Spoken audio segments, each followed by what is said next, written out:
जे स्वतःला स्वतः सापडणं आणि स्वतःला स्वतःचं स्वप्न सापडणं, मला वाटतं दोन्ही एकच आहे, नाही का? बरोबर. तुझ्या बाबतीत ह्याची सुरुवात कधी झाली सांग? सुरुवात झाली अंदमानच्या कॅम्पला मी पहिल्यांदा गेलो होतो तेव्हा 6वी मध्ये असताना माझ्या वडिलांनी आणि आईनी मला अंदमानला पाठवलेलं होतं. फ्रेंड्स ऑफ ॲनिमल्स नावाची संस्था होती, विवेक परांजपेंनी सुरू केली होती. त्यांच्याबरोबर मी अंदमानला गेलो होतो. ती माझी पहिली सेमी फॉर्मल ओळख म्हणेन. त्याच्या आधी मग काय लहान असताना चतुरांना पकडून त्यांना दोरी लावून त्यांच्या मागे धाव किंवा फुलपाखरं पकड असं चालायचं, किंवा सुरवंट मिळायचे, त्याचा झटका किती बसतो असं एक्सपेरिमेंट्स चालू असायचे. पण ते फॉर्मली या कॅम्प नंतर सुरू झालं. आणि मग या कॅम्प नंतर निसर्गाची आवड निर्माण झाल्यानंतर करिअर काय करायचं माहिती नव्हतं. त्या काही करिअर म्हणून असं काही नव्हतं निसर्गामध्ये. ते हळूहळू मला शोधत जावं लागलं. कुणीतरी म्हणालं तू फॉरेस्ट डिपार्टमेंटमध्ये जा. मी फॉरेस्ट ऑफिसर्सना भेटलो. ते म्हणाले तुला जर का खरंच जंगलावर प्रेम असेल आणि काम करायचं असेल तू अजिबात फॉरेस्ट डिपार्टमेंटमध्ये जाऊ नकोस, कारण सगळा वेळ तुझा नुसते कागद इकडनं तिकडे करण्यात जाईल. मग कुणीतरी म्हणलं तू BNHS मध्ये जा. BNHS मध्ये गेलो. BNHS मध्ये पूर्वी रहमानी म्हणून होते, त्यांचा बॉम्बे नॅचरल हिस्ट्री सोसायटी. ते तेव्हा भरतपूरचा त्यांचा प्रोग्राम बघायचे. तर त्यांना भेटलो. आता ते डिरेक्टर आहेत. ते म्हणाले तू BNHS मध्ये अजिबात येऊ नकोस, कारण इकडे आलास तर तुला रिसर्च करायला खूप मिळणार नाही. मग असं करत करत अनेक वर्ष मी शोधत होतो की करिअर करायचं माहिती होतं. करिअर अशी सुद्धा कल्पना नव्हती. निसर्गाबद्दल जंगलाबद्दल काहीतरी करायचं एवढंच डोक्यात होतं. जेव्हा मी पहिल्यांदा मधुमलाईला गेलो आणि या सगळ्या रिसर्चर्स बरोबर राहिलो त्याला मला नक्की कळलं. तू मधुमलाईला कसा गेलास ते सांग ना जरा. अच्छा. निसर्गाचं वेड एका स्टेजला माझा इतकं हाताबाहेर गेलो की मला अभ्यास करण्यामध्ये काही रस नव्हता. कारण मुळात आपल्याकडे बॉटनी किंवा झुऑलॉजी असतं किंवा जो काही विषय असतात त्याच्यामध्ये कोर्सेस असतात जे खूप ड्रायली शिकवले जातात. त्याच्यामध्ये जान नसते. म्हणजे आता बायोलॉजी म्हणल्यानंतर त्या विषयामध्ये जान पाहिजे, शिकवण्यामध्ये उत्साह पाहिजे, पण ते नसतं. आणि मला अजिबात मजा यायची नाही वर्गामध्ये बसून. मग मी आपलं कुठेतरी फुलपाखरं शोधत जा, रात्री सिंहगडला जाऊन साप शोध, सरडे शोध, कोळी शोध असं मला चाललेलं असायचं. ते करत असताना माझं पूर्णपणे दुर्लक्ष झालं कॉलेजकडे, लेक्चर्सकडे. आणि मग मी एकदा परीक्षेला सुद्धा गेलो नाही. माझ्या पुस्तकामध्ये माझं जे पहिलं फुलपाखरांचं पुस्तक छापलं गेलं त्याच्यामध्ये फुलपाखराचं अंड्यापासनं फुलपाखरापर्यंत सगळं जे परिवर्तन होतं ते त्याच्यामध्ये दिलेलं आहे. ते फोटो मी एक दिवस परीक्षेला चाललेलो होतो कॉलेजमध्ये आणि मला ही फुलपाखराची मादी अंडी घालताना दिसली आणि मी ते पूर्वी कधी बघितलेली नव्हती त्याची अंडी. तर मी परीक्षा सोडली आणि या फुलपाखराच्या मागे गेलो आणि मग सगळी अंडी गोळा केली, ती घरी घेऊन गेलो. आणि मग पुढचा महिनाभर या सगळ्या फुलपाखराच्या स्टेजेस मी फोटोग्राफ करत होतो. तर कॉलेजकडे एवढं दुर्लक्ष केल्यानंतर अर्थातच परीक्षेमध्ये मार्क पडत नाहीत.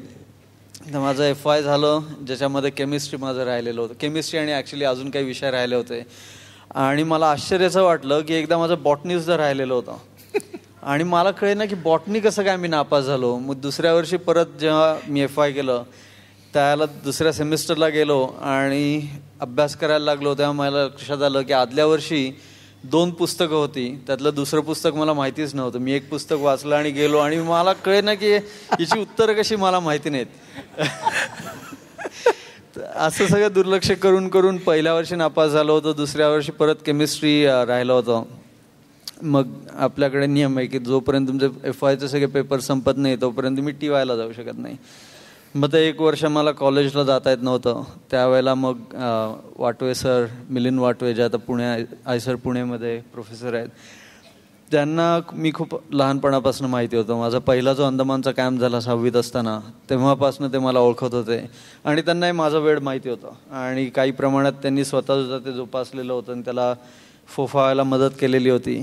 त्यांना कुणीतरी मधुमलाईला जाऊन हत्तींवर काम करायला हवं होतं. तर ते म्हणाले तू इकडे जाऊन का करत नाही. म्हटलं नक्की जाईन. मला इनफॅक्ट ही परीक्षा झाल्यानंतर नापास झालो नसतो तरी सुद्धा मला मधुमलाईला जायला आवडलं असतं. तर मी शिक्षण मग अर्धवट सोडून मधुमलाईला गेलो आणि मग तिकडे 1 वर्ष राहिलो होतो. हे एवढं सगळी जी पडझड चालू होती ना तुमची त्या फर्स्ट इयर सेकंड, तुमच्या घरच्यांना टेन्शन नाही का यायचं या सगळ्याचं? वडील तर घरी नसायचे बहुतेक वेळ, ते त्याला कतारमध्ये कामाला होते, त्याच्यामुळे त्यांच्याकडनं फार काही ऐकायला मिळालं नाही. आणि आईचा साधारणपणे आधीपासून ॲटिट्यूड होता की मुलाचं वेळ आहे तो त्याचं बघून घेईल, आणि वडिलांनी साधारण तो ॲटिट्यूड ठेवलेला होता की आपलं वेळ आपण जपायला पाहिजे, ते तुम्ही पूर्ण वेळ करा. हे वडील म्हणायचं काय की तू पास होण्या एवढे मार्क पाडलेस तरी चालेल, नापास फक्त होऊ नकोस. ते नापास पण झालो मी, पण तरी सुद्धा त्यांनी विरोध कधी केला नाही की आता नापास झालायस तर आता तरी अभ्यासाला बस आणि अजिबात जायचं नाही. तो पाठिंबा माझ्याकडे कायम होता. आता कधीतरी तू विचारतोस का आईला की त्यावेळी तिला काय वाटलं होतं? ते विचारलं होतं मी मध्यंतरी, ती आणि म्हणायची की काळजी वाटायची की मुलगा रात्री अपरात्री कुठेतरी जातो, कुणीतरी काही करणार नाही ना, कुठेतरी हरवणार नाही ना, किंवा जेव्हा हत्ती आणि अस्वलांच्या जंगलात जायचो तिकडे कुठेतरी कुठला तरी प्राणी हल्ला करणार नाही ना. पण ती कधी बोलली नाही काही. स्वतःची भीती आणि सगळी चिंता तिने स्वतःकडेच ठेवली आणि मला पूर्णपणे स्वातंत्र्य दिलं, जेणेकरून माझ्या मनात असं मला वाटणार नाही की आत्ता हे करू नये किंवा ते करू नये, कारण आईला काळजी वाटेल किंवा स्वतःची काळजी घ्यायला पाहिजे. म्हणालीस की पडझड चाललेली होती, हो, त्याला काय चाललं होतं? ती माझ्या दृष्टीने पडझड नव्हती. हे जे आपलं फॉर्मल एज्युकेशन आणि हे जे काही फ्रेमवर्क आहे ज्यातनं सगळ्यांना जावं लागतं, त्या दृष्टीने ती पडझड असेल. त्यावेळेला ऑलरेडी मी WWFवर कॅम्प्स करायचो बरेच, माझं स्वतःचं काम चाललेलं होतं. मला माहिती होतं मी काय करतोय आणि मला किती माहिती आहे. आणि ठीक आहे, मला त्याला रेकग्निशन हवं होतं असंही नाही, अजूनही रेकग्निशन हा ड्राईव्ह नसतो, पण मला माहिती होतं की मी काय करतोय आणि मला काय करायचं आहे, आणि त्या दृष्टीने माझी वाटचाल चाललेली होती. त्याच्यामुळे माझ्या दृष्टीने सगळं उत्तम चाललेलं होतं. हा, आता आपण त्या मधुमलाईकडे येऊया. त्या 1 वर्षानं तुला तुझ्या स्वप्नाबद्दल काय काय सांगितलं? मधुमलाईला जायच्या आधी फक्त मला जंगलाचं वेड आहे आणि काहीतरी करायचं एवढंच माहिती होतं. एक्झॅक्टली काय करायचं आहे ते अजूनही मला कळलेलं नव्हतं. मधुमलाईला पहिल्यांदा जेव्हा मी गेलो आणि लोक काय कुठल्या बॅकग्राऊंड्समधनं आलेत ते बघायला लागलो, त्याला माझ्या लक्षात यायला लागलं की आपण आत्तापर्यंत जे करतोय त्याला नॅचरल हिस्ट्री म्हणता येईल. जाऊन आपलं वेड म्हणून जे काही करतो तो एक भाग झाला, आणि त्याचं शास्त्रामध्ये रूपांतर करणं हा दुसरा भाग झाला. तुम्ही नुसतंच जाऊन गोष्टी बघणं हे एक प्रकारचं काम होऊ शकतं, आणि ते जे काही गोष्टी बघताय त्याच्यावर विचार करून त्यातनं नवीन गोष्टी शोधायच्या. इतरांनी आत्तापर्यंत जे काही संशोधन केलं असेल, एक सायंटिफिक बॉडी असते सायंटिफिक अंडरस्टँडिंगची, ती तुम्हाला कळून घ्यावी लागते, आणि त्यानुसार मग लोकांनी काय केलं हे तुम्हाला कळलं की नवीन काय संशोधन करता येईल ते कळतं. संशोधन करण्यासाठी जे काही मेथड्स असतात, टूल्स, टेक्निक्स असतात, त्या कशा प्रकारच्या असतात ते हळूहळू मला कळायला लागलं. आणि माझं जे पूर्ण वेड होतं त्या वेडाला थोडीशी दिशा मिळाली.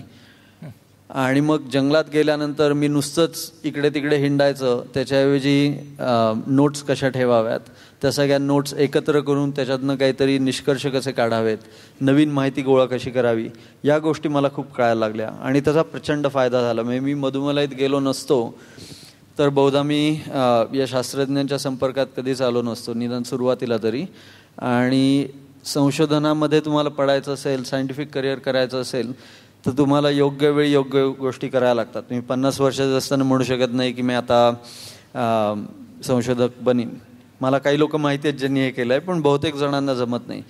ते सुदैवाने माझं जमलं की योग्य वेळी मी तिकडे गेलो आणि या करिअरला जी दिशा लागली, ते वेडाचं त्या वेडामध्ये जे रूपांतर करावं लागतं तुम्हाला, ॲक्च्युली वेडाचं करिअर जे करावं लागतं ते वेडापासून करिअर पर्यंत जे रूपांतर होतं ते मला मधुमलाईला कळलं. म्हणजे वेडाला दिशा मिळाली की त्याचा व्यवसाय बनतो. बरोबर. ही दिशा तुला त्या मधुमलाईच्या 1 वर्षाने दिली. तिथून तू आल्यानंतर अकॅडमिक मध्ये परत गेलास, कारण एका बाजूने आपल्याला BSc तर करायचं होतं. नंतरचा अभ्यास करताना काय मनोवृत्ती होती? तुमचं मन लागतं. मला एक गोष्ट खूप लहानपणापासून अजिबात जमली नाही, मन मारून गोष्ट करायची. तर आधी अभ्यास करावा लागायचा कारण परीक्षा पास व्हायची आहे, आणि त्याच्यामुळे मी ते करायचो नाही. एकदा कळलं की परीक्षा का पास व्हायची आहे, त्यानंतर मग तो अभ्यास सहज व्हायला लागला. आणि अभ्यास करायला खरंच आपल्याकडे लागत नाही. आपल्याकडे काय नोबेल सायंटिस्ट करण्यासाठी म्हणून सिलेबस केलेला नसतो. साधारण एक सगळ्यांची पातळी जी आहे त्याच्या 2 पावलं खाली जाऊन सगळ्यांना पास होईल अशी परीक्षा साधारण केलेली असते. आपण अभ्यास करत नाही म्हणून नापास होतो, आपली अक्कल नसते म्हणून नापास होत नाही. तर ते मला कळायला लागलं की आपण फक्त परीक्षेच्या आधी काही दिवस अभ्यास करायचा असतो आणि लेक्चरमध्ये बसून ऐकायचं असतं नुसतं. तेवढी बुद्धी सगळ्यांना असते. तर ते मग सहजपणे मी करायला लागलो आणि मी उरलेला वेळ जो पूर्वी माझा फक्त रँडम ऑब्झर्वेशन्स घेण्यात जायचा त्याच्याऐवजी मी थोडं जास्ती दिशा देऊन अभ्यास करायला लागलो. त्याच्यामुळे मला तेही करता येत होतं आणि शिवाय कॉलेजमध्ये जाऊन लेक्चर्स करून बाकीच्या सगळ्या गोष्टी करता येत होत्या. मग BSc झाल्यावरती पुढचा प्रवास? BSc झाल्यानंतर काय करायचं याच्याबद्दल खूप मी विचार करत होतो. मला रेग्युलर कॉलेज किंवा युनिव्हर्सिटीत जाऊन MSc करणं काही जमणार नव्हतं. जरी अभ्यास का करावा हे मला कळलं होतं तरी सुद्धा रेग्युलर कॉलेज आणि युनिव्हर्सिटीत जाऊन वर्गात बसून त्या सगळ्या शिक्षकांसमोर लेक्चरमध्ये बसून शिकणं हे मला त्याच्या पुढे काही शक्य नव्हतं. मग वेगळं काहीतरी करायचं म्हणजे IISc मध्ये बंगलोरची जी इंडियन इन्स्टिट्यूट ऑफ सायन्स भारतातली सगळ्यात मोठी रिसर्च इन्स्टिट्यूट आहे तिकडे जाऊन PhD करायचं किंवा इंटिग्रेटेड PhD कोर्सला ॲडमिशन घ्यायची किंवा WI जायचं. 2 गोष्टी माझ्या डोक्यात होत्या. WI wildlife institute of India देहरादूनला आहे आणि वाईल्ड लाईफमध्ये MSc देणारी ती पहिली इन्स्टिट्यूट होती. ती is the ministry of environment and फॉरेस्टने सुरू केली 80च्या दशकामध्ये आणि तिकडनं खूप मोठी आता वाईल्ड लाईफ सायंटिस्ट आणि कन्झर्वेशनिस्ट MSc घेऊन PhD करून बाहेर पडलेत. तर तिकडे मला ॲडमिशन मिळाली WI मध्ये. मग मी तिकडे जायचं ठरवलं आणि MSc मग तिकडे केलं माझं. MSc जेव्हा केलंस तेव्हा तुझा कुठल्या विषयावरती जास्त अभ्यास सुरू होता? MSc वाईल्ड लाईफ सायन्सेसचा तो प्रोग्राम आहे पण त्याच्यामध्ये वाईल्ड लाईफ हे खूप ब्रॉडली डिफाईन केलं जातं. वाईल्ड लाईफ म्हणजे फक्त मोठे प्राणी पक्षी असं नाही आहे. तर त्याच्यात जंगलाबद्दलचं संशोधन आणि किड्यांबद्दलचं संशोधन, वेगवेगळ्या प्रकारचे संशोधन करणारे फॅकल्टी मेंबर्ससुद्धा आहेत आणि विद्यार्थी पण जात होते. तर माझं ट्रेनिंग या सगळ्या गोष्टींमध्ये झालं. इकॉलॉजी एक विषय होता, वेटरनरी सायन्सेस एक होता, बिहेवियरल सायन्सेस होता, कन्झर्वेशन होता, स्टॅटिस्टिक्स, अशा शास्त्रज्ञ बनायला तुम्हाला ज्या काही गोष्टी लागतात त्या सगळ्याबद्दल त्याच्यामध्ये कोर्सेस होते. तर एका विषयामध्ये असं स्पेशलायझेशन नव्हतं पण या सगळे विषय वाईल्ड लाईफ सायन्सेस या अम्ब्रेला खाली. एक प्रकारे वाईल्ड लाईफ सायन्सचा जो काही एक पाया आहे, जो बेस आहे, तो सगळा त्या शिक्षणातून तुला मिळाला आणि मग PhD, त्याच्यानंतर PhD. ते कसं काय झालं तो सगळा प्रवास? MSc झाल्यानंतर 3 वर्ष ॲक्च्युली मी भारतामध्येच होतो आणि माझं MSc संपवायसाठी शेवटचे 6 महिने आम्हाला संशोधन करावं लागतं. त्यासाठी मी अनुमलाईच्या जंगलामध्ये गेलो होतो. कोइंबतूरजवळ अनुमलाईचं खूप सुंदर एव्हरग्रीन फॉरेस्ट आहे. तर तिकडे मी 6 महिने फुलपाखरांवरच संशोधन केलं होतं आणि त्या संशोधनाच्या दरम्यान बंगलोरला माझा एक उत्कर्ष घाटे नावाचा मित्र प्रोफेसर माधव गाडगिळांकडे काम करायचा. त्याला कुणीतरी पुस्तक लिहायला हवं होतं भारतातल्या फुलपाखरांवर. त्यांचा एक लाईफस्केप प्रोजेक्ट होता. त्याच्यासाठी त्यांना वेगवेगळ्या प्राण्या पक्ष्यांवर, झाडांवर माहिती लिहायला कुणीतरी हवं होतं. तर उत्कर्षाने माझी गाठ घालून दिली माधव गाडगिळांची. तो म्हणाला की याला फुलपाखरांमधलं माहिती आहे, आपण याला का सांगत नाही फुलपाखराचं लिहायला. तर गाडगिळांनी मग त्याला मला 1 वर्ष तिकडे फेलोशिप देऊन बंगलोरमध्ये त्यांच्या लॅबमध्ये सपोर्ट केलेलं होतं. ते पुस्तक झालं. ते माझं पहिलं टेक्निकल पुस्तक होतं. काय आहे ते पुस्तक? Butterflies of peninsular India. ते युनिव्हर्सिटीज प्रेस आणि इंडियन अकॅडमी ऑफ सायन्सेस ते दोघांनी मिळून छापलेलं होतं. तर आधी मी एक स्पीसीज अकाउंट्स लिहायला घेतली, त्याला त्याचं पुस्तक करायचं असं नव्हतं. गाडगिळांच्या डोक्यात होतं की सगळी आपण 1500 स्पीसीज अकाउंट्स करायची, ज्याच्यात जैवविविधतेमध्ये जे काही सगळं बॅक्टेरियापासून मोठ्या प्राण्यांपर्यंत झाडांपर्यंत सगळं कव्हर केलेलं असेल. ती 1500 पानं असतील आणि त्याचं कंपायलेशन करून तुम्हाला रिजनल किंवा एखाद्या स्पेसिफिक ग्रुपनुसार कंपायलेशन करता यायला पाहिजे, पुस्तक करता यायला पाहिजे. पण मी म्हटलं आपण ह्याचं केवळ फुलपाखरांचं पुस्तक का करत नाही, कारण त्याच्यामध्ये लोकांना रस असणार होता, मला खात्री होती. आणि PhD करायला गेलास? कुठं गेला? हे 1 वर्ष झाल्यानंतर मग 2 वर्ष मी परत मिलिंद वाटवांबरोबर पुण्यात काम करत होतो. पुण्यात म्हणण्यापेक्षा त्यांनी मला भारतात वेगवेगळ्या जंगलांमध्ये सॅम्पलिंग करायला पाठवलेलं होतं. तर भारतात मुख्यतः दक्षिण भारतात आणि मग नॉर्थ ईस्टमध्ये आसाम, अरुणाचल त्या भागामध्ये मी हिंडून सॅम्पल्स गोळा करत होतो त्यासाठी, त्यांच्या प्रोजेक्टसाठी. ते झाल्यानंतर 2002 साली मी PhD करायला अमेरिकेत गेलो. अमेरिकेत कुठली युनिव्हर्सिटी? युनिव्हर्सिटी ऑफ टेक्सास ऑस्टिनला. ऑस्टिनला. आणि किती वर्ष लागली त्या PhD ला? PhD ला 6 वर्ष लागली. 6 वर्ष लागली. आणि त्यानंतर 3 वर्ष पोस्ट डॉक्टरल रिसर्च फेलोशिप. 9 वर्ष. पूर्ण 9 वर्ष. आणि आता हे PhDचा अभ्यास अगदी एन्जॉय केला असेल? प्रचंड. माझ्या आयुष्यातले जे काही बेस्ट टाइम्स होते त्याच्यामध्ये मी PhDचं करीन. माझा ॲडवायझर सुदैवानी खूप इंटरेस्टिंग माणूस होता. तो स्वतः टेक्सासमध्ये वाढला आहे. काउबॉय बूट्स वगैरे घालायचा अधनमधनं, किंवा बोला टाय घालून कधी कधी यायचा ऑफिसमध्ये. आणि तोही असंच लहानपणापासून त्याचं वेळ फुलपाखरांचं होतं, तोही खूप फिरलेला होता. आणि मी जेव्हा जॉईन झालो, त्याची लॅब, लॉरेन्स गिल्बर्ट नाव त्याचं, लारी म्हणायचो आम्ही त्याला. तर लारीची लॅब जेव्हा मी जॉईन केली त्याला तो ऑलरेडी 62-63 वर्ष झालेला होता. त्याचं करिअर झालेलं होतं. तो खूप प्रसिद्ध माणूस, हे सगळेजण जगातले त्याला ओळखतात. फुलपाखरांवर किंवा बायोडायव्हर्सिटीवर संशोधन केलेलं आहे. त्याच्यामुळे त्याला स्वतःला असा काही स्टेक नव्हता, माझं कसं चाललंय, चांगलं चाललंय, वाईट चाललंय. आणि त्याची स्वतःची जी स्टाईल होती मेंटरिंग, ते म्हणजे माझ्या आईवडिलांसारखं, तुम्ही तुमचं बघा. त्याच्यामुळे त्यांनी स्वतः ट्रेन असं केलं नाही, पण तो म्हणाला तुला हे 4 फॅकल्टी मेंबर्स आहेत तिकडचे, त्यांच्याकडे जाऊन तू त्यांच्याकडनं शिक, हवे ते प्रोग्राम्स, हवे ते कोर्सेस कर तू, आणि त्याच्यानंतर तुला हवं ते संशोधन कर. बहुतेक सगळ्या वेळेला तुम्ही जेव्हा एखादी लॅब जॉईन करता तेव्हा त्या लॅबमध्ये जे काही काम चालू असेल त्यातलं काहीतरी काम तुम्हाला घेऊन PhD करावी लागते. लारी म्हणाल तू तुझं बघ. जेव्हा प्रत्येक PhD स्टुडंटला तुमचं PhD थिसिस काय असेल याच्याबद्दल एक प्रपोजल द्यावं लागतं. त्याला मी बोललो की माझं फुलपाखरांवर काम आहे आत्तापर्यंत, मला त्याच्यात काहीतरी करायला आवडेल. त्याच्यात नक्की काय करायला आवडेल तर म्हणलं मिमिक्री नावाचा एक प्रकार असतो ज्याच्याबद्दल कदाचित मी बोलीन नंतर. त्याच्यावर काहीतरी करायचं डोक्यात आहे, काय करायचं नक्की मला माहीत नाही. आणि तुम्ही नुसतं असं सांगून तुम्हाला कमिटी सोडत नाही. दरवेळेला तुम्हाला पहिला चॅप्टर काय असेल, दुसरा चॅप्टर काय असेल, सगळं द्यावं लागतं. पण लारीला माहिती होतं माझा वेळ आणि मी काय करीन, मला माहिती आहे त्यातनं काहीतरी होईल, त्याला खात्री होती. तर मी प्रपोजल दिल्यानंतर 5 मिनटं त्यांनी मला बाहेर पाठवलं सगळी चर्चा करायला की याला पास करायचं की नाही. त्या लारी म्हणाला की माझा विश्वास आहे, हा सगळं स्वतः करायला समर्थ आहे, त्याला आपण पुढे जाऊ देऊया. ते झाल्यानंतर लारी मला म्हणाला तू एका विहिरीत आहेस आणि आम्ही एक दोर टाकलेला आहे, तू त्या दोराने आता गळफास लावून घ्यायचा का त्यांनी तू विहिरीतनं बाहेर यायचं ते तुझं तू बघ. आम्ही दोर सोडलेला आहे. तसं ते PhDचं झालेलं होतं की मी मग माझा प्रश्न निवडला, फंडिंग माझं मी निवडलं, माझं मी मिळवलं आणि पूर्ण PhD पासनं मी पूर्ण स्वतंत्र होतो. आता मी प्रिन्सिपल इन्व्हेस्टिगेटर आहे, माझी लॅब आहे, ती चालवण्यासाठी जे काही करावं लागतं ते सगळं करावं लागतं मला. पण ते PhD पासून मी करतो, तो एक मला खूप अभिमान आहे की मी माझं केलं. PhD ॲडवायझरवर अवलंबून राहिलं नाही. सगळ्यांचा सपोर्ट असतो पण ते तुम्ही स्वतः काहीतरी केल्याचा विषय काय होता PhDचा विषय? फुलपाखरांमध्ये मी जे फुलपाखरू पर्टिक्युलरली ज्याचा अभ्यास केला त्याच्यामध्ये कॉमन मॉर्मन नाव आहे त्याचं. आपल्या इकडे बागांमध्ये सुद्धा, पुण्यामध्ये सुद्धा दिसतं भरपूर. त्याच्यामध्ये नर एक प्रकारचा असतो आणि माद्या 3 प्रकारच्या असतात आणि त्यातल्या 2 माद्या ज्या आहेत त्या विषारी फुलपाखरांची नक्कल करतात. ते याला मिमिक्री म्हणतात. बरं.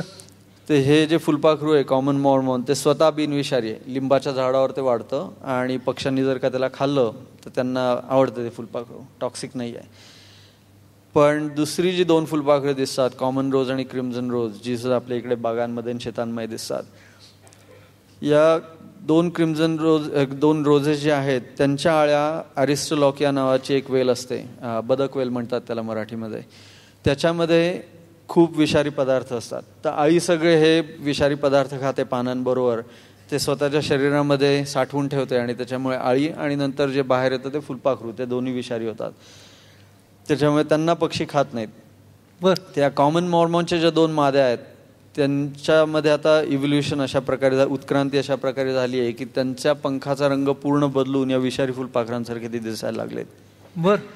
तर ती जी उत्क्रांती झालेली आहे त्याचा मी अभ्यास केला की त्याचा जेनेटिक बेसिस काय असतो, पक्षी कसे शिकतात किंवा कसे शिकू शकतील ही मिमिक्री फेवर करायला, अशा प्रकारचा एक उत्क्रांतीवर अभ्यास केलेला होता मी. बरं. आणि त्याच्या आधी माझं बायोडायव्हर्सिटीचं वेळ होतंच, फक्त बायोडायव्हर्सिटीवर त्याला मी PhD केलेली नव्हती. आता परत ते काम खूप जोरदार सुरू झालं. म्हणजे PhD झाली बरं. PhD झाली हे तुला कसं कळलं की आता तुला PhD मिळाली हे तुला कधी कळलं? ऑलरेडी त्याला मी 3-4 पेपर्स लिहून काढलेले होते, त्याच्यामुळे मला कुणी काही कमिटी मेंबर्सनी प्रश्न विचारले नाही. ते म्हणाले त्यांनी ऑलरेडी सगळं लिहून झालेलं आहे, रिवाईज करायला नाही सांगितलं, काही बदल करायला नाही सांगितले. ते म्हणाले झालंच.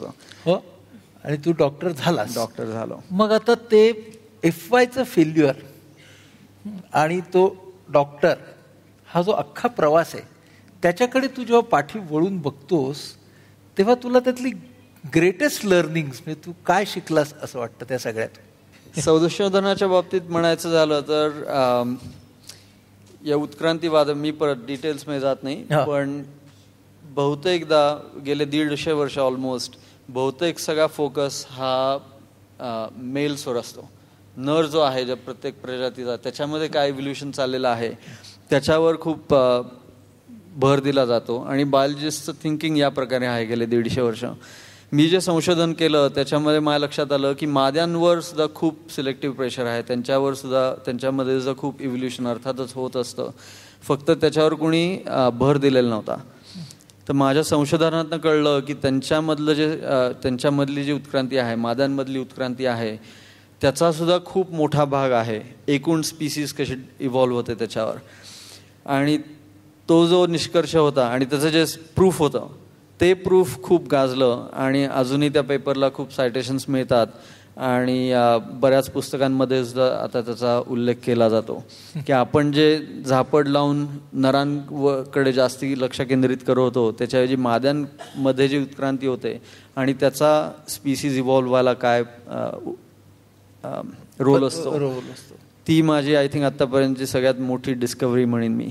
व्यक्ती म्हणून आय थिंक माझी स्ट्रेंथ जी मला वाटत होती ती ॲक्च्युली रिअलाइज करायला, त्याचं प्रदर्शन नाही म्हणायचं, एक्झॅक्टली रिअलाइज, त्याची अभिव्यक्ती, त्याचं एक्सप्रेशन करायला, एक्सप्रेशन हळूहळू ते होत गेलं. आणि त्याच्यामध्ये ॲब्सोल्युटली म्हणजे भारतात राहिलो असतो तर माझं हे नक्की झालं नसतं, कारण भारतात त्या काळी अशा प्रकारचं संशोधन करणारं कुणी नव्हतं. बाहेर गेलो जेव्हा सगळ्या जगातले वेगवेगळे शास्त्रज्ञ बघितलंय त्यावेळेला माझ्या लक्षात आलं की आपल्याला खरंच किती करता येणार आहे आणि कसं करता येणार आहे. ते जे रिअलायझेशन असतं ते माझं झालं आणि ते आय थिंक या PhDच्या दरम्यानचं सगळ्यात मोठी अचीवमेंट होती असं म्हणेन मी. दुसरं एक मला खूप महत्त्वाचं लक्षात आलं, पूर्वी मला स्वाभिमान होता या सगळ्या गोष्टी मी केल्यात त्याच्याबद्दल, पण जेव्हा तुम्ही कुठल्या तरी मोठ्या ठिकाणी जाता तेव्हा अशा प्रकारचं काम केलेली खूप लोक तुम्हाला भेटतात, तर आपले पाय जमिनीवर आणायला त्याचा खूप फायदा होतो. आणि ते माझ्या लक्षात आलं. म्हणजे तुम्ही टेक्सासमध्ये असताना, हार्वर्डमध्ये असताना किंवा अमेरिकेत बहुतेक कुठल्याही ठिकाणी गेल्यानंतर ओव्हर अचिव्हर्स तुमच्या आजूबाजूला सगळीकडे असतात. तुमच्या शेजारी कुठेतरी नोबेल लॉरिएट असेल किंवा वरच्या मजल्यावर नोबेल लॉरिएट बसलेला असेल तर तुम्हाला रोज जाता येता दिसतो तो किंवा ती. तर अशा प्रकारे तुम्ही कुठे आहात समाजामध्ये आणि तुम्हाला कुठे न्यायचा आहे समाज, कम्युनिटी म्हणून, हे एक तुम्हाला ग्राउंडिंग लागतं. ते खूप मला तिकडे मिळालं जे कदाचित भारतात मिळालं नसतं. आता हळूहळू आपल्याकडे ही जी कम्युनिटी आहे, सायंटिस्ट कम्युनिटी, ही खूप वाढायला लागली आहे. आणि पर्टिक्युलरली गेल्या 5 वर्षामध्ये बाहेर संशोधन करून परत लोक आली आहेत किंवा भारतामध्ये खूप मोठ्या प्रमाणात संशोधन सुरू झाले. म्हणजे मिलिंद वाटे पूर्णपणे भारतामध्ये त्यांनी काम केलेलं आहे, कधीही बाहेर शिक्षणासाठी गेले नाहीत. तर ही जी कम्युनिटी आता वाढायला लागली आहे त्याच्यातनं आता अशा गोष्टी होतील, पण तेव्हा होत नव्हत्या. जे वाटवे सरांसारखे किंवा लॅरी सारखे हे जे मेंटर्स तुला मिळाले त्यांचा रोल काय वाटतो तुला तुझ्या या सगळ्या? त्यांचा रोल, ते जर का मला भेटले नसते आणि त्यांनी मला सपोर्ट केलं नसतं तर मी आत्ता बहुधा कुठल्या तरी जंगलात झोपडी बांधून राहिलो असतो. हे जे वाईट आहे असं नाही आहे, पण या प्रकारचं करिअर मी करू शकलो नसतो. तर त्यांच्याशिवाय सिरियसली जंगल वेड माझं फक्त वेड राहिलं असतं, त्याचं शास्त्र झालं नसतं, शास्त्र झालं नसतं. पण माझ्या काय मनात येते सर, आता तुम्ही पण मेंटरिंग करता, म्हणजे ते तुमचे मेंटर्स तेव्हा होते, आज तुम्ही तुमच्या अंडर लोक तयार करतायत, त्यांच्याकडून घेतलेलं आणि स्वतःचं त्याच्यामध्ये घातलेलं असं काय आहे मग? What is your style of mentoring? थोडंसं ते लारीकडनं मी उचललंय. मुलांचा वेळ त्यांच्याकडे असू द्यावं, आणि मुलं मी फक्त मुलं नाही म्हणत आहे, मुलं मुली. तर मुलांचं वेळ त्यांना जपू द्यावं.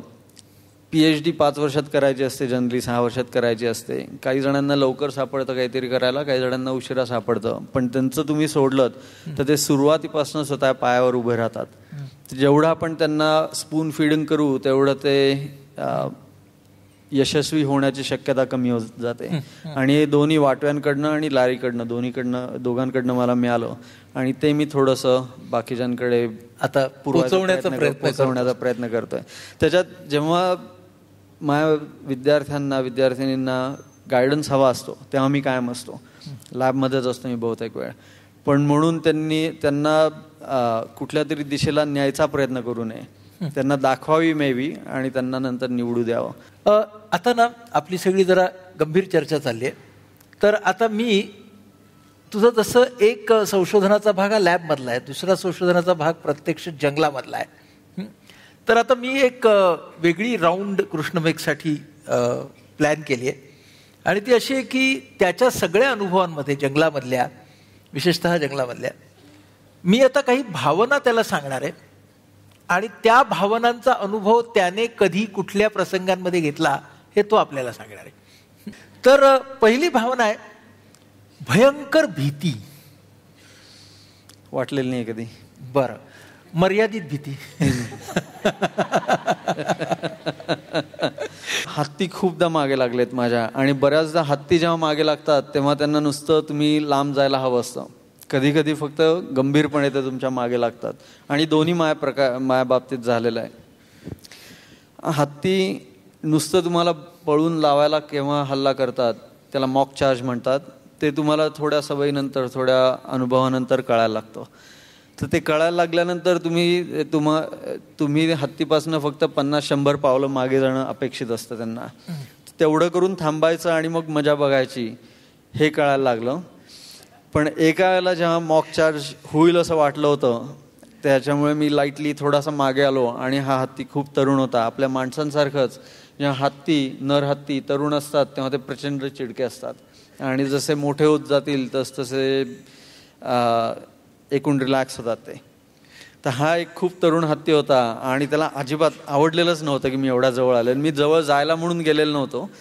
मी जंगलातनं चाललो होतो आणि अचानक तो समोर आला. मला फोटो काढायचे होते म्हणून मी ट्रायपॉड खाली ठेवून फोटो काढायला लागलो आणि ते त्याला अजिबात आवडलं नाही. मग तो मागे यायला लागला आणि खूप 500-600 मीटर तो माझ्या मागे लागला असेल. आणि स्प्रिंट मारणारी लोक 100 मीटर स्प्रिंट मारू शकतात, 1 किलोमीटर मारू शकत नाही. माहिती असेल तुम्हाला कदाचित. आपला स्टॅमिना तेवढा वेळ टिकू शकत नाही. बहुतेक हरणं सगळी मरतात ती अशीच मरतात, बरोबर. चित्ता मागे लागल्यानंतर चित्त्याने जर का त्यांना वेळेत पकडलं तर त्यांना ते सावज पकडता येतं, नाही तर पकडता येत नाही. तसं जे माझं झालेलं होतं की हत्ती आणि मी दोघंही एका स्टेजला दमलेलो होतो. आणि मला कळलेलं होतं 500-600 मीटर पडल्यानंतर मला एक पाऊल टाकणं पुढे शक्य नव्हतं.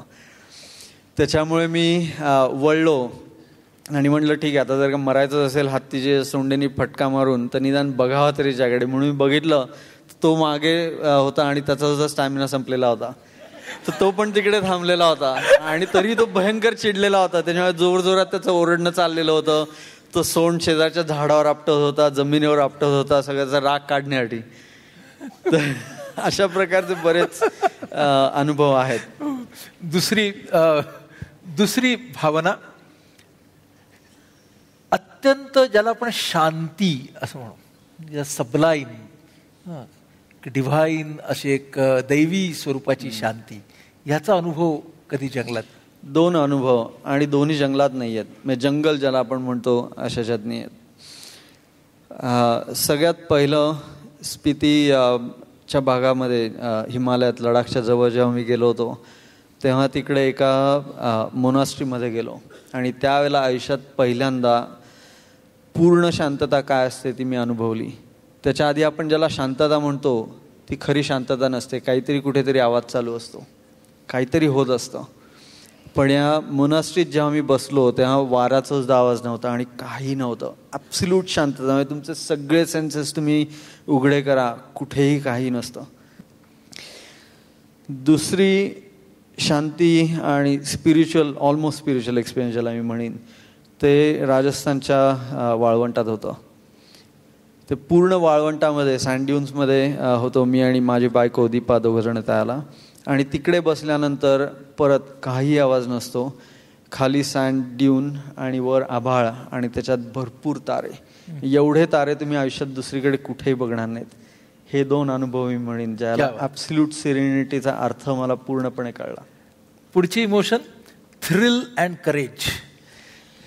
थ्रिल अनेक अनुभवांमधनं मला कळलेलं आहे. एकदा मी एक ऑलमोस्ट 10 फूट लांब धामण पकडलेली होती आणि ती धामण त्याला डोक्यामध्ये वेड, त्याच्यामुळे कुठलाही साप दिसला की पहिल्यांदा तो पकडायचा असायचा. त्याच्यानंतर खूप वर्ष जावी लागली मला हे कळायला की त्यांना त्यांचं आयुष्य जगू द्या, उगाच त्यांच्या मागे जाऊ नये. त्याच्या आधीची ही स्टेज होती, त्याला ही धामण जेव्हा मला पकडायची होती तेव्हा ती 10 फूट धामण, म्हणजे मी 5 फूट 8 इंच आणि ती माझ्या ऑलमोस्ट दुप्पट लांब होती आणि ती अर्थातच खूप चिडलेली होती मी मागे लागलोय म्हणल्यानंतर. ते पकडण्यातले थ्रिल होतं ते परत माझ्या खूप अनुभवांपैकी एक माझ्या लक्षात राहिले. ते मी कुणालाही करायला सांगणार नाही. मला जर का कुणी करताना दिसलं ह्याच्या पुढे तर मी ओरडीन त्या व्यक्तीवर, कारण असं नाही करायला पाहिजे. फक्त मला सांगायला कुणी नव्हतं, त्याच्यामुळे मी केलं. रॉक क्लाइम्बिंगमध्ये बरेच थ्रिलिंग एक्सपिरियन्स आहेत. एक मला पर्टिक्युलरली हिमालयातला आठवत आहे, केदारनाथ वाईल्ड लाईफ सँक्च्युरीत गेलो होतो आणि तिकडे एक हिमालयन टार नावाचा जंगली प्राणी आहे, त्यांचा कळप, त्यांच्या मागे मागे मागे जात मी खूप लांबपर्यंत गेलो होतो. हे वाटवांसाठी जेव्हा मी सॅम्पलिंग करत होतो 2001 साली, तेव्हा तिथपर्यंत गेल्यानंतर ही जी टार्स आहेत ही शेळ्यांसारखी छोटे छोटे त्यांची हूव्ज असतात आणि त्यातनं ते कुठेही जातात. म्हणजे स्नो लेपर्ड्स किंवा इतर जे काही त्यांचे शत्रू, त्यांचे जे काही शिकारी आहेत त्यांच्यापासून लांब जायला हे कड्यांवर खूप रिमोट ठिकाणी जातात. त्याच्यामुळे त्यांच्या मागे जाता तर माझ्या लक्षात आलं नाही आम्ही कुठल्या भागात गेलो आहे आणि असे खूप कड्यावरनं खालपर्यंत गेलेलो होतो. आणि त्याच्यानंतर मी आणि माझ्याबरोबर एक लोकल माणूस होता. परत वरपर्यंत चढायचं आणि मग आमच्या कॅम्पपर्यंत जायचं, त्याला खूप वेळ लागला असता. तर त्याला म्हणलं आपण इकडनं कड्यावरनंच खाली जाऊया. आणि सुरुवातीला सगळं ठीक होतं. त्याच्यानंतर ऑलमोस्ट एक 30 फुटाचा पॅच होता ज्याच्यामध्ये कुठेही होल्ड घ्यायला वाव नव्हता. तर त्याला म्हणलं आपल्याला इकडनं जायला तर पाहिजे. तो म्हणला नाही नाही सर, हे इकडनं जाता येणार नाही, अमुक होईल तमुक होईल. तुम्ही जे चपलान सामान सगळं खाली फेकलं आणि त्याला म्हटलं तू आता वरनं जात असशील तर जा वरनं, मी इकडनं जाणार आहे. तो जो काही 30 फुटाचा पॅच होता त्यावेळेला जे काही ॲड्रेनलिन पंप होतं त्याला मी परत खरं थ्रिल. शेवटची emotion happiness of discovery, eureka. Happiness of discovery. गेल्या काही वर्षांमध्ये 3दा असं झालेलं आहे. जंगलामध्ये हिंडत असताना मला 2दा फुलपाखरू आणि एकदा एक सरडा मिळालेला आहे. आणि दोन्ही या तिन्ही डिस्कव्हरीजमध्ये फुलपाखरू या दोन्ही स्पीसीज ज्या होत्या त्या 100 वर्षामध्ये कुणीही बघितलेल्या नव्हत्या. हो. 1880 आणि 90च्या दशकामध्ये या दोन्ही स्पीसीज डिस्क्राईब केल्या गेल्या होत्या. ब्रिटिश एंटमॉलॉजिस्टने त्या डिस्क्राईब केल्या होत्या. शेवटची त्यांची रेकॉर्ड्स 1910मध्ये होती, 1912 1917 अशा साली. त्याच्यानंतर कुणी बघितलेलं नव्हतं. त्यातली एक स्पीसीज ॲक्च्युली भारतामध्ये लिगली प्रोटेक्टेड आहे.